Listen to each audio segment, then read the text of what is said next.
to what's going on in their lives today. The word mentor comes from the Odyssey, the word siren comes from the Odyssey, and others. He got to a point in the story and he stopped and he said, can anybody in this room tell me what happens next? And this young fellow, 17 at the time, sitting across from me, starts telling the whole rest of the Odyssey. And I thought, wow, that's an interesting kid. Well, he will... Now, I must say that, you know, writing about James Hillman, obviously myth is a big thing. And so I was particularly intrigued by this, and we kind of connected through this meeting. And long story short, then the next day I got home and I told the story to some friends. I was very moved by that night. And a friend at home said, she was looking online, she says, wow, she says, you know, the Getty Villa in Malibu has all of these Greek and Roman sculpture rooms, and I wonder if that boy might be interested in seeing those. I thought, well, you never know. So anyway, a couple of weeks later, I didn't even know his last name. I didn't know how to reach him, but I put it out to the Youth Mentoring Connection, and they in turn reached out to him, and so he gave him his number, and I called up and talked to him, and we ended up going to the Getty Villa in Malibu with Romeo and myself and two other young people. And again, a long story very short, we got there to the Getty Villa, fabulous place in Malibu. Some of you may have been there. And all this young fellow wanted to see were those Greek and Roman sculpture rooms. We walked into the first room. We went up to the first exhibit. He looked at it for about 10, 20 seconds, turned to me and started telling me the whole myth. Who the gods were, who they were related to, the whole thing. And he did this for 2.5 hours. So we had people following us around this museum. And this lady says to me, God, he's just a wonderful tour guide. I said, man. I said, he's never even been here before. He just loves the myths. Anyway, it was an extraordinary day. And the beginning of what really became an odyssey in my own life with him and these other young people that I began to mentor just out of the blue.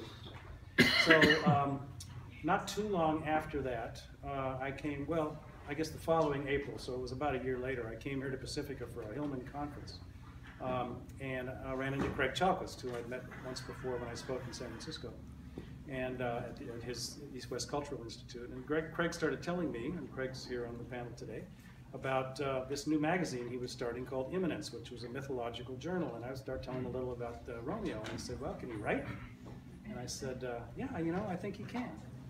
So he said, well, if he's interested in writing a piece for our first issue, we will give him all the proceeds from that issue and publish his article.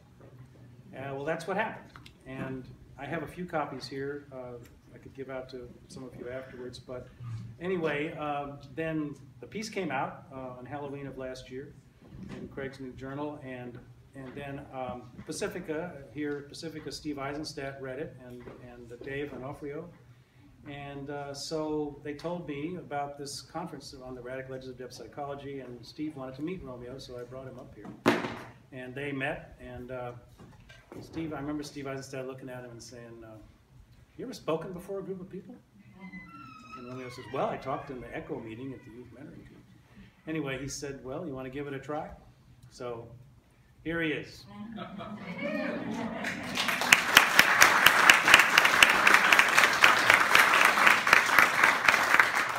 So, and he's here in rather illustrious company, I think.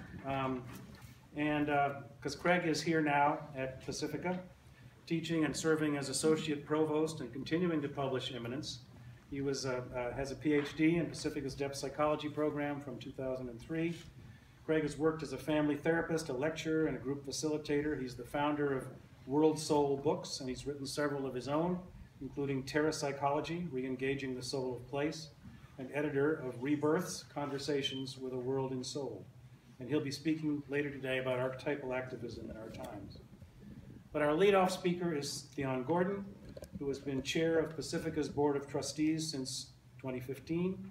Dr. Gordon's been the executive director of youth organizations, including a place called Home in Los Angeles, providing innovative change methods to enhance young people's futures. She's an accomplished social profit management expert and writer.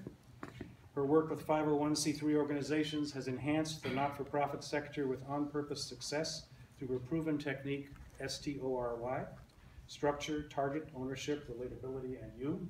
Is that right? Using this technique for creating growth-oriented business and fundraising strategies in the 501c3 arena. So Fiona is going to begin by talking about traditions and rituals.